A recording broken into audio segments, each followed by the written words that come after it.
Assalamualaikum warahmatullahi wabarakatuh. Selamat pagi, salam sejahtera untuk kita semua. Kali ini bersama saya, Pak Imam, kita akan belajar sejarah. Pembahasan pada pagi hari ini kita akan membahas tentang unsur-unsur penting yang ada dalam ilmu sejarah. Lalu yang kedua, kita akan belajar tentang cara berpikir sejarah.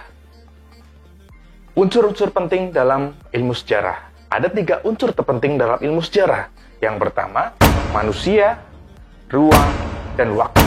Ketiga ini adalah satu kesatuan yang tidak bisa dilepaskan dalam pembelajaran sejarah.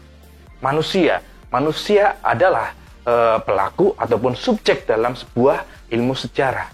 Jadi ilmu sejarah mempelajari apapun yang terkait atau berhubungan dengan manusia sebagai pelakunya. Contoh pembelajaran zaman praaksara, di mana kita akan pelajari bagaimana manusia purba itu meracik, meramu, dan mempertahankan hidupnya. Itulah salah satu contoh unsur penting dalam ilmu sejarah karena melibatkan manusia. Yang kedua adalah ruang. Ruang adalah sebuah tempat di mana terjadinya sebuah peristiwa sehingga kita bisa meneliti, sehingga kita bisa membahas dan meyakini bahwa peristiwa itu benar-benar terjadi. Contoh konsep ruang. Kita membahas peristiwa proklamasi. Dari konsep ruang peristiwa proklamasi tersebut adalah di mana tempat terjadinya peristiwa proklamasi itu.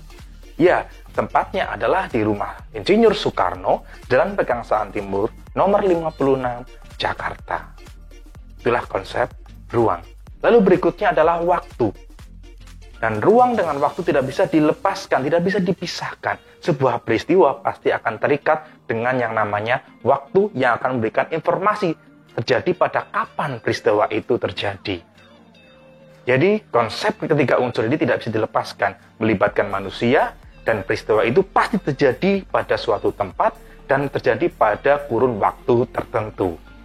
Itulah 3 unsur penting dalam ilmu sejarah: manusia, ruang, dan waktu.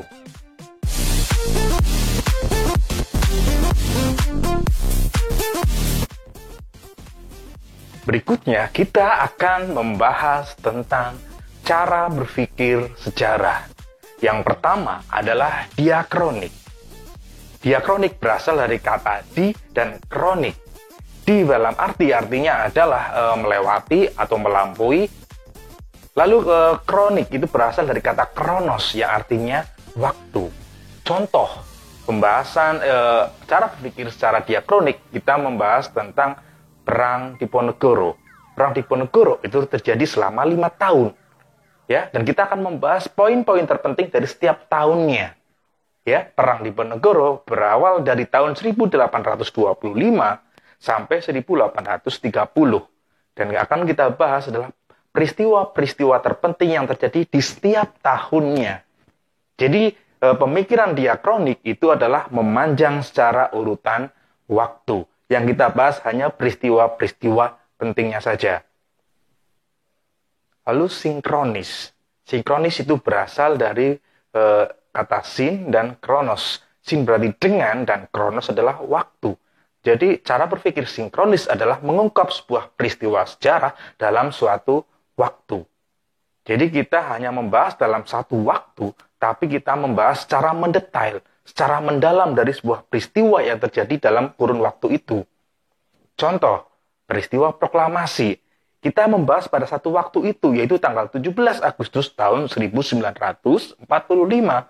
Yang akan kita bahas apa saja yang terjadi dari waktu itu. Misalkan, pada saat peristiwa proklamasi, kita membahas ada siapa saja yang terlibat di sana, lalu terjadi apa saja, siapa yang membacakan teks proklamasi, lalu siapa yang mengibarkan benderanya.